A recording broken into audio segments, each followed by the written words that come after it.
So let's move on, please, to item 10, the Town Centre Area Action Plan, approval of Regulation 19 consultation, pages 23 to 175. Councillor Pert. Yes, thank you, Chair. I apologise for the fact that we probably cut down 100 trees to reduce the full draft Area Action Plan, but obviously it's there for members to consider. Now, this report refers to the next major step in the process of redeveloping the town centre, part of the requirement really for the future of the town. Our aspirations for the development of the garden town requires that we also redevelop a town centre that's appropriate for a much larger community, and obviously in order to also to bring it up to date, to make it more modern, more relative to the situation which we all will observe, the changing face of retail, the need for more leisure and entertainment facilities, and also the whole question of the public realm that needs bringing up to date. All those things are referred to in the Town Centre Area Action Plan. But specifically this report tonight is concerning our the next step, which is to go to Regulation 19 consultation. If you look at page 35, it provides a handy step-by-step guide as to the 5 steps we've been through so far, the last one being the preparation of this very draft plan. And over the page on 36 it says we are here, we need to go to Regulation 19. Now, Regulation 19 consultation on this particular draft, as it states on page 35, should be considered against 4 tests. Is it positively prepared? Is it justified? Is it effective? And is it consistent with national policy? And obviously we consider that it is, but that is for the consultation process to, if people want to suggest that either they agree with us, or whether they feel that on one of those 4 tests the draft plan is non-compliant. After the consultation process, then obviously assuming on the assumption that it passes the 4 tests as far as this cabinet is concerned, then we submit it to the final draft, which will then be the final draft, to an inspector and have the examination in public. And then we'll get the inspector's report, and by winter of this year into January next year, we should be in a position to be able to adopt and have adopted the final Town Centre Area Action Plan, which will then be part of the overall local development plan for the whole town, and obviously, as far as we're concerned, an integral part of the plans for the garden town, which obviously go beyond our own boundaries. Thank you, Chair. Thank you. Anything to second that? I'm happy to second it and like to say 3 words later on. Any questions? No. Thank you, Chair. A few open questions about the action plan itself. The first question I have, and it's something that I've brought up consistently, and I think it's a really important fact that all councillors agree with. As part of the Town Centre Action Plan and this ongoing consultation, what priorities is the council and the administration giving to designing the town centre for age and mobility? Given that we have an ageing population in the town, the number of 90-year-olds in Harlow is the highest outside London. These are factors that need to be taken into consideration when we look at how people flow through the town centre. And I was just wondering if the administration would give us some initial thoughts on that and how they could build that into potentially the consultation. Thank you. Well, as I say, Chair, the 4 tests include every aspect of the design of the future town centre, and obviously accessibility will be included in one of those 4 tests. Thank you. No specifics, is it? So the next question I have is, clearly on pages 60 and 59 of the agenda, which relate to the action plan, you've looked at threats and strengths and weaknesses. Now, is there an updated risk register that sits behind the town centre action plan? And if that action plan has been updated since all the subsequent talks and the work on the action plan, what consideration has been given by the council, in particular around developer buy-in? Because that's really important and crucial with getting the town centre up and running. So just be wondering if the portfolio holder or perhaps the senior officers could talk about that. Danny, maybe you can say that? The risk assessment will feature as part of the sustainability appraisal which we're just commissioning to be undertaken by ACOM, and that's going to take place over the next couple of months. And as we said in the report, that needs to be completed before the document is published for consultation. But that sort of risk assessment will feature as part of that sustainability appraisal, which is looking at social, economic, environmental impacts of the policies in this document and any risks associated with that. So that will feature as part of the overall package of consultation materials when that goes out to full consultation. And that's really helpful. And I think in particular, developer buy-in is really crucial. And I was interested if the council itself had looked at allocating specific risks around this as it's been developing it. And I'd just be wondering, Andrew, if you specifically have given any consideration around that, because and this is public knowledge and it has been discussed before. Take, for example, the Strawberry Star Group that's taken over from Addington Capital. As we all know, and it's in the public domain, they took out a £10 million loan on a 12-month loan agreement. Are they going to be here for the long haul? What we want to see is developers buying into this vision and supporting its efforts. And that, to me, I think is a risk. It's not a risk that the council can completely control, don't get me wrong, but it is a factor that we need to take into consideration. So, is there a question? Yeah, there is. If there was a question, I missed it, but does some...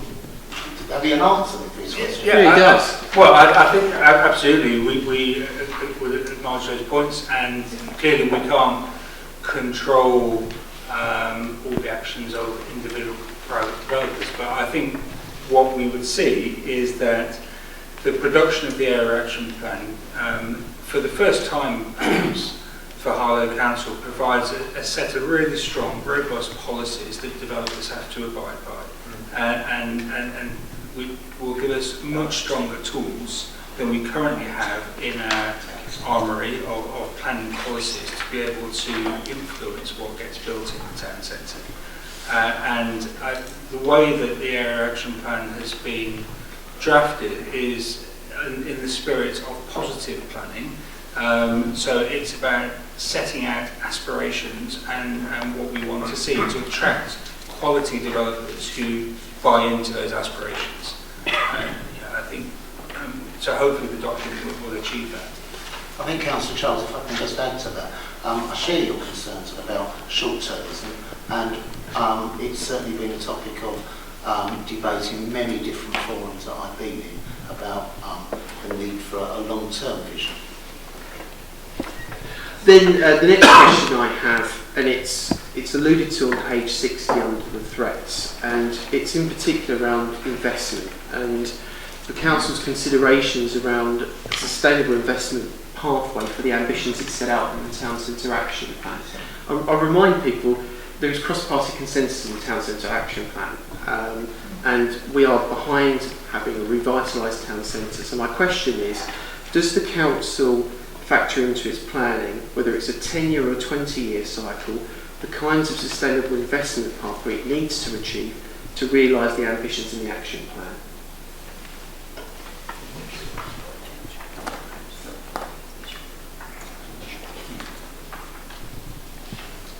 I'm not sure, Chair, that is relevant to the town centre area action plan. That's more of a commercial discussion.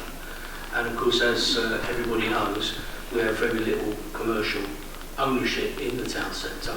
We are discussing the possibility with commercial operators in the town centre whether we could set up a business improvement district. Because obviously, as we proceed with this plan, there's no doubt that the private owners of almost all the town centre are going to benefit in terms of the value of their property from the improvements that we are seeking to make. And I think it's only right that they should not only participate positively in taking our whole aspiration forward, but actually contribute financially towards its achievement. So just again, the portfolio holder hasn't got a grasp of his brief, because on page 60, under threats, it says investment delivered in isolation. That's a planning consideration and it's within this action plan. So my question is entirely valid, and it's a strategic one around everyone wants to get behind the town centre and revitalising it. My question is the forward planning around the kinds of investments you're going to need, kind of investments in certain areas, whether it's commercial space, etc. But on page 60 you refer to it in your plan. Perhaps you haven't even read your own action plan, and that didn't surprise me about you.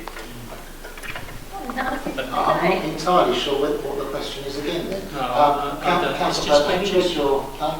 Well, of course That's the I've question. been involved in drawing it up. Right, any other questions? Right, any comments? Let's change things up a bit. Councillor Carter. It's only 3. Thank you, Chair. Page 85, it's an issue that came up at the presentation that we had recently about cycling. About what? Cycling, 85. Yeah, cycling. It's good to see that, the issue is being addressed, particularly in the light of the PSPO. And there are going to be dedicated cycle routes and parking provision, as indicated on the map. But they will be neat. We're looking to the forward. It's a long way forward. But as Jane Greer has just been saying about the PSPO, about signage, there needs to be sort of clear signage and thought gone into the cycle routes, so cyclists know where they're welcome and where they're not. So, good. Councillor Charles. So, Chair, there's been a long-standing cross-party consensus on town centre regeneration. I think this action plan is important, but what I would say, first of all, I want to start off with a thanks, because Councillor Durkin, over many years, has followed the spirit of cross-party working on the town centre, and on a cross-party basis, I want to congratulate his constructive style in moving this forward, because actually it benefits the whole town that councillors, irrespective of their party, can work together on this, because it's obviously the town centre is an important linchpin into the local economy. Sadly, Councillor Purton is never on top of his brief. We've seen this time and time again, and we actually need some strategic thinking to carry the action plan forward. Councillor Purton is not showing that tonight and has been reluctant in answering questions that are legitimate around the investment pathway that we need to secure in the next 15 to 20 years for the town centre. The issues around ensuring that we preserve age and mobility, we preserve the opportunity to deliver a town centre in the future that factors in our ageing population, and the need to make sure that the town centre takes into consideration people with disabilities as well. These are important considerations, and I would have appreciated a more constructive approach by Councillor Purton, but his record speaks for itself that he's just simply not able to do that. Thank you. Well, I'm going to have to disagree with you on that, Councillor Charles. I thought Councillor Purton and the officers were very clear about how they're going to build in your concerns about our ageing population to the design for the town centre. I heard that very clearly. If anything, it was your question that towards the end that got a little bit vague. Nonetheless, let's move on. Does anybody else want to speak? Councillor Yes, Perry. could I just say that, Sorry, Councillor Perry. sorry, Tony, did I? No, carry on. Can I just say that we have a purpose-built vehicle for inter-party discussions about all planning matters, which meets on a regular basis, and it's called the Local Development Plan Panel. Representatives from the opposition and representatives from the administration sit on it and converse quite amicably about all these issues in great detail. So it's not true to say. What I think is regrettable is that we turn up at a cabinet meeting to discuss a high-level decision about a process that's already gone through a number of stages, and what we get is basically showboating about nitpicking about things that will be part of the whole process, which is why I'm not particularly interested in participating in it. Councillor Dirk. Thank you very much, and thank you for the mention. I think we should all welcome this report, and I think we should all endorse it, because whilst historically we've done a lot of talking and we've done small wins, this is the real first chance that we've actually got to adopt a plan that will give us the tools and the opportunities to make the difference for this town moving forward. It's a long time overdue, and I think the difficulty is it's like everything, and I've used the word frustrating on quite a lot of occasions these days. It is frustrating that it takes us this time to get to this point, but we are at this point, and I think it's a unique point, and I think all the officers, past and present, should be congratulated for the work they've done, including the introduction when we had with Harlow Renaissance, because a lot of the work within this document has built on those particular areas. It is absolutely true that we've got to have access into the town, because historically, if you look at the town, it's a roundabout surrounded by a road looking inwards. It was a design for the time, but it's no longer a design for the future. So this provides us with that opportunity. And as the person with the economic portfolio, of course we want access, because access brings people and people bring money. And therefore shops and businesses want to thrive in our particular town. So one follows the other. If you don't build the roads, or the pathways, or the public ways, people will not come in, and they will not do, because at the end of the day, it is about trying to make the money.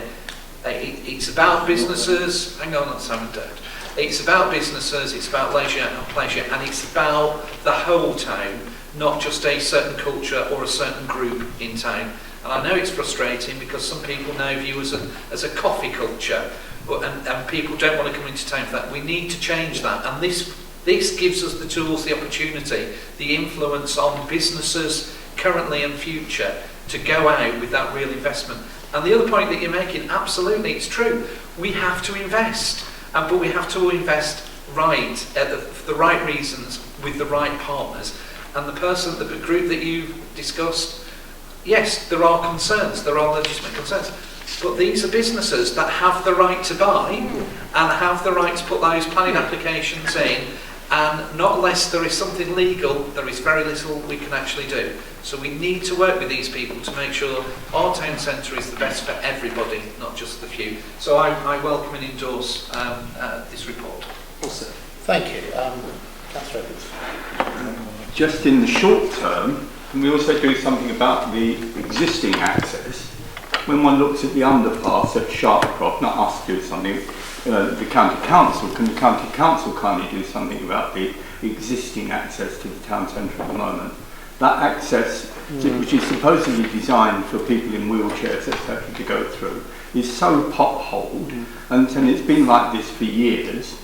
Those are the sort of things that need addressing now, whilst we await the future development, and I hope that our Conservative colleagues will take it up with their Conservative colleagues in terms of getting something done in the short term about the appalling state of the access roads around the town. Yeah, I do appreciate what you're saying, Councillor Edwards, but this item is whether or not we approve this document to go out to Section 19 consultation. Any other comments on the document on item agenda item 10.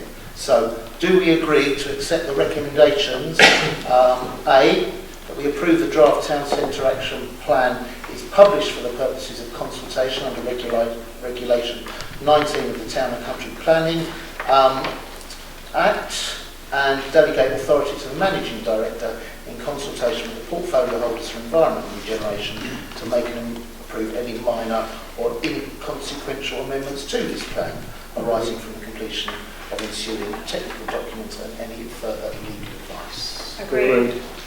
Thank you. So let's now move on.